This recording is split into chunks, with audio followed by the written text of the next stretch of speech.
Mayang buntag mga boss. Kuan ani di ay ba karon kay grabe naman gud kaayo kanihit ang damang. Ang akong plano man gud ani mga boss, nagkuha ko og mga Jensen lines nga katong mga breeded na bitaw.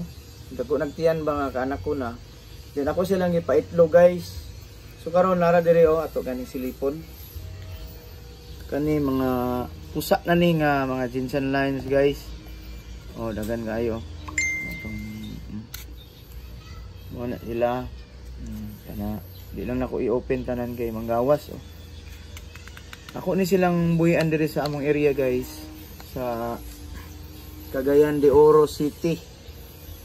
Diri na ako ni si buhian sa among sabutan. So kani guys, isa ni siya sa chance nga makapadaghan pa sa itong mga damang. So kamo kung naamoy mga damang guys nga gikan sa Cebu, Jensen, Masbate, sa lain-lain nga lugar diri sa Pilipinas sa tuwa. Tagaay pod og panahon guys nga kanang mga pispis sa inyong mga damang mas scattered dia sa inyong area. Lagi lagamay nga panahon kay nihit na kayo ang damang sa ubang mga lugar.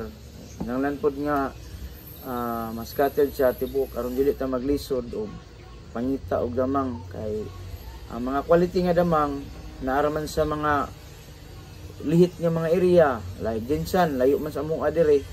Travel pa mig mga 10 to 11 hours ang biyahe.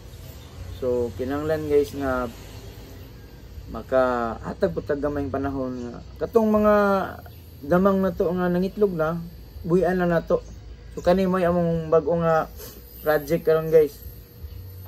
Amo ni buhian unya sa sagbutan kay na may mga luag-luag sa sagbutan diri sa Cagayan de Oro. May na lang ba nga puhon-puhon og season ng damang sila mag-multiply ni sila sa pipila ka mga damang diri sa among lugar. Aron di pud may maglisod og bangita. Dayon ma-crossbreed ni sila sa lokal kung naamoy mga like Cebu lines, Jensen lines nga pwede nga makaitlog sa inyong mga pitak.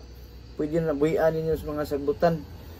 Kaya aron sila ma-crossbreed na sila kung naamoy mga Margus lines, wapo kaayo ng Margus lines pwede na sa Derby guys. Mga Pawas lines, Mati, wapo na sila crossbreed na sila, wapo na kaayo ang resulta. Kaya ang mga lokal manggod gagmay gyud ang mga lokal. Bihira ra kayo ang lokal nga maabot og mga dagko kayo. Kay usually ang mga lokal dali ra sila maguwang. Bisan pag maabot na sila og mga 5 months old, guwang na sila pero gagmay gyud pa sila. Mas maayo tong makakuha tag mga hybrid. So daghang salamat guys. Maayong buntag sa tanan, padayon lang ta sa ato mga hobbies hilig sa pagdamay damang. Maayong buntag og shout out ko sa Tibok, Luzon, Visayas o Mindanao.